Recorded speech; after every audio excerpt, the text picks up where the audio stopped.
Les has been referred to as the father of modern music, the Wizard of Waukesha, or even the Thomas Edison of music. He never stopped inventing or challenging himself to create better sound and a more efficient recording process. His innovative technology is still used to make music today.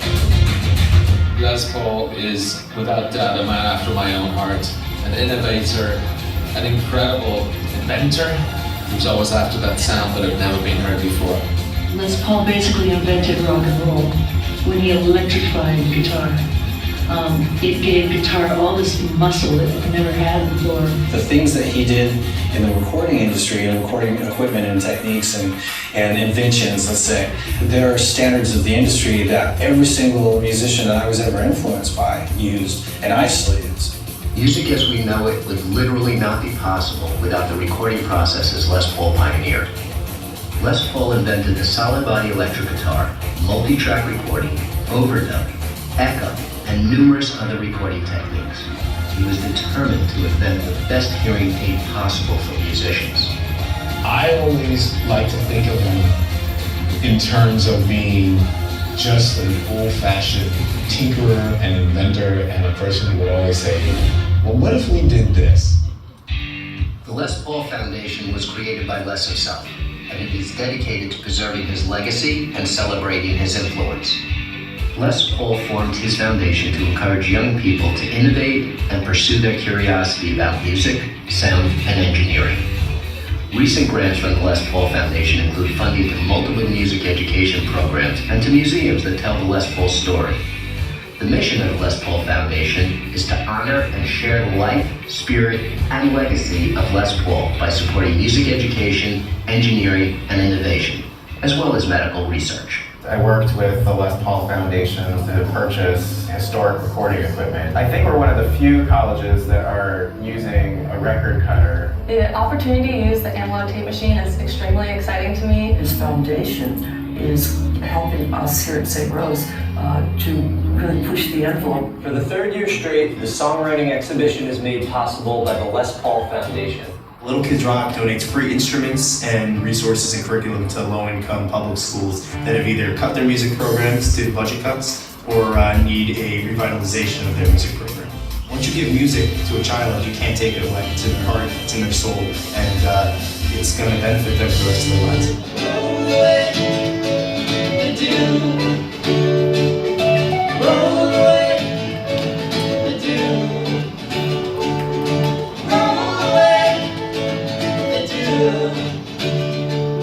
We'd like to give a special thanks to the Bonnaroo Works Fund and also the Les Paul Foundation for letting us play.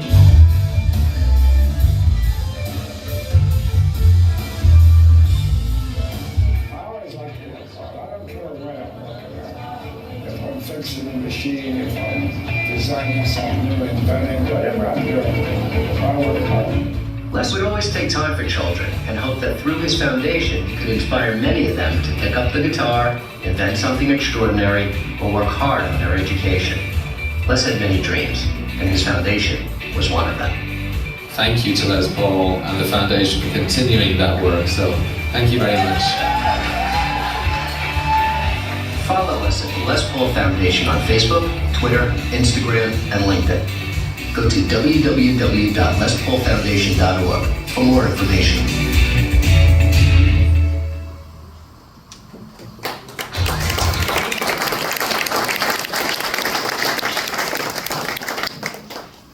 Thanks for watching the video. Today is Les's birthday, so he would be 110 today. He changed the way musicians played music. He changed the way engineers recorded music. He changed the way fans heard music. He's the only person in the Rock and Roll Hall of Fame, the Songwriters Hall of Fame, and the Inventors Hall of Fame. He was the original shredder, and he brought the guitar from the back of the stage to front and center to be the instrument, as you can say. He influenced the next generation of great guitarists like Jeff Beck, Jimmy Page, and Steve Miller. Arguably, Les was the most influential individual in the music industry ever. He certainly was the father of modern recording. The Les Paul Spirit Award is presented annually to extraordinary individuals who represent Les's spirit in creativity, innovation, determination, and talent. The actual award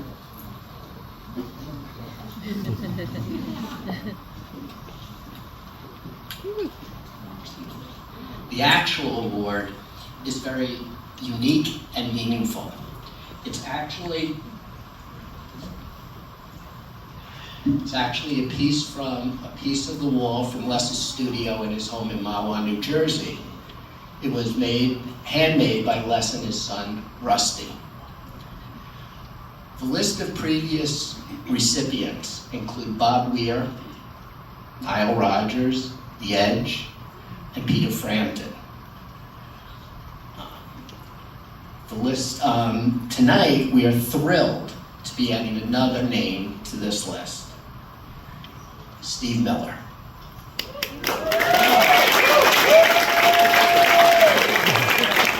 Hold on. But Steve is different. But Steve is unique and had a unique relationship with Les. He will tell you about that. I will tell you, I've known Steve for many, many years. We were together at Les's 90th birthday at Carnegie Hall. We were together at Les's 100th birthday at the Hard Rock, and we're here at Les's 110th birthday in Nashville. Please join us in celebrating the 2025 Les Paul Spirit Award recipient, Les Paul's godson, the remarkable Steve Miller.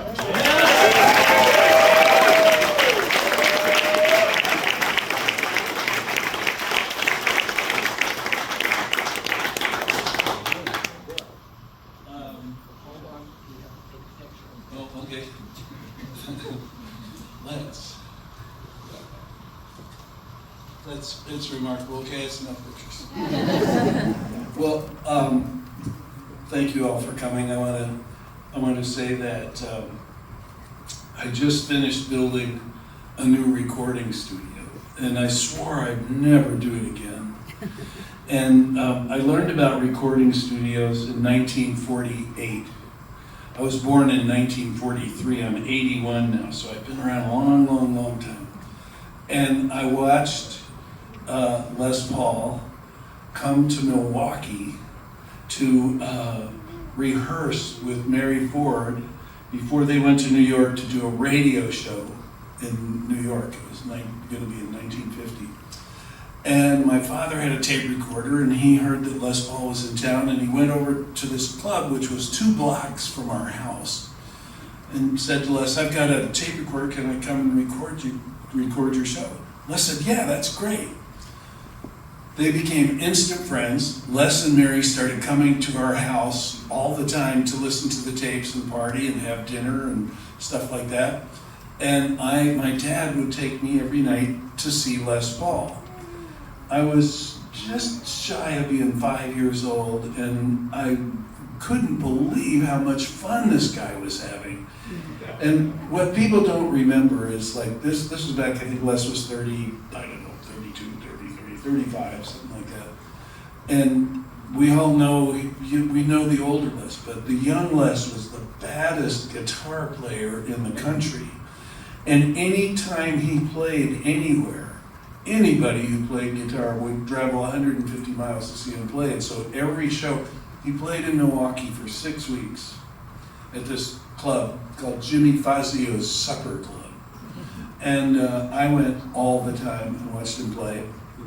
And I learned some things from Les that were really amazing. I didn't know I was learning them, but I did, because I was just a little boy watching this. But he always invited the cats to come up and play. He'd call somebody out of the crowd and bring them up and have them play. And I just thought, well, that's what you do. You know, when you're a musician like Les Paul, you know, you play music and then you invite your friends up and everybody comes and plays. And I didn't realize then how generous and unusual that was, you know, for people to share their spotlight or their stage with other people. But he was so funny and so good. He was such an amazing, just jaw-dropping guitar player. The stuff he did was incredible. And one night, Tal Farlow came into the club, and Tal Farlow, for those of you who don't know, is a remarkable genius, a jazz guitarist, an extraordinarily gifted guitar player. And he came into the club right while Les was in the middle of playing just, this unbelievable guitar solo without looking at the guitar neck, just smiling. Anybody can do this, and just tearing it up. And Tal Farlow comes walking in, and all the other guitar players went, ooh, Tal Farlow's in the house. And without missing a beat, Les pulled his handkerchief out of his pocket, wrapped it around his left hand, continued to play his blazing solo behind the handkerchief so Tal couldn't steal his licks. And I said, that's it, I want to be in show business too, I want to do this. And Les and Mary got engaged and got married at our house. My mom and dad were their best man and maid of honor. And Les is my godfather. And is there an acoustic guitar close by somewhere? I want to show you the first chords that Les Paul taught me. He taught me my first chords. And the reason I want to show you this, thank you very much. You've been trying to get me to give me this guitar all night. The reason I want to show you this is Les was a genius. He invented so many tools and things that we as recording artists and Nashville is built on, really and truly.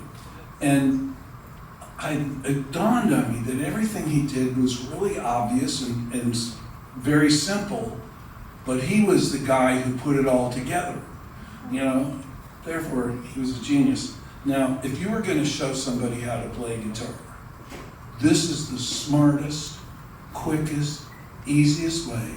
There may be some of you here who have a Gibson guitar in your closet that you don't know how to play. Well, I'm going to show you how to play it. 1 finger, 2 strings.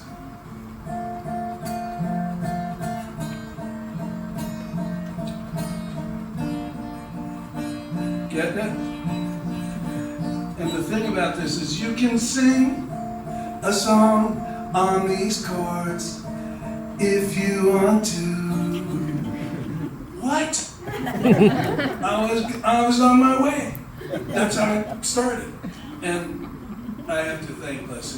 I want to tell you, to be here tonight, it really is, I just have chills thinking about Les. He was such a lover and such a sweetheart. He loved people, and he was so funny. And he challenged everybody around him.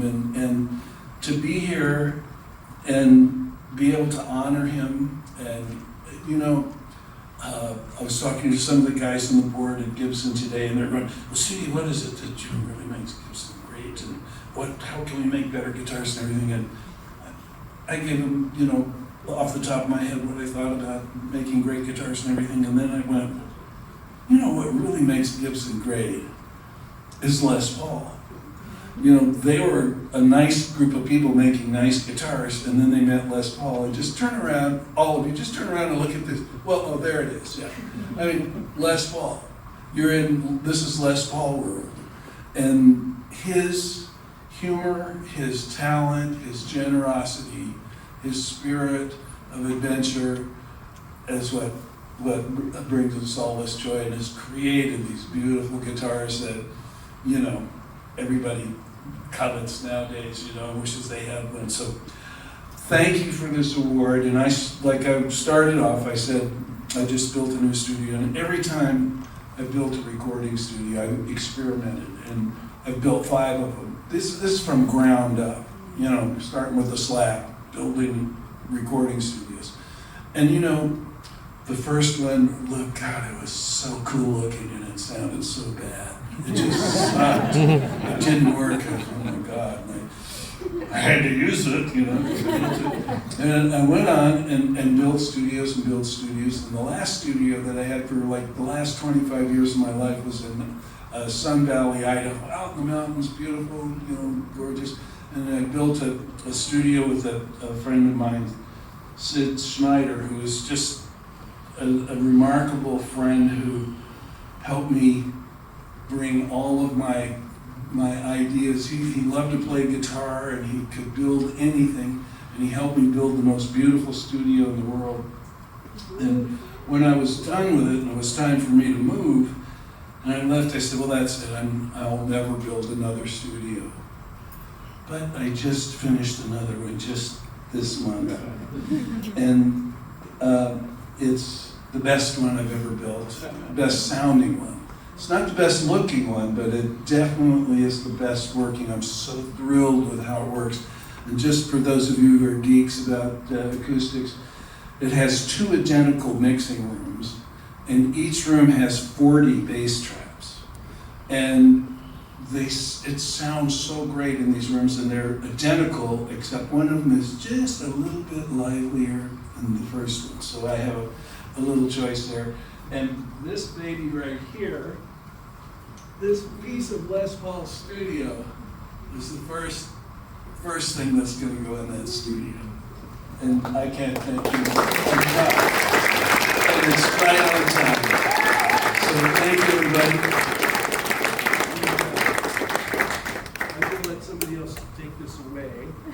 And let's move all this stuff. And Joseph Wooten is here from my band, and he brought his son Jesse Wooten and his friend Aaron Hatmaker, who's going to play bass, and I brought my guitar pal Luke Janklow, who's going to play some guitar with us, and we're going to do a few tunes for you right now in memory of Les, and to just, lay some vibes down here in the greatest, grooviest music store in the world.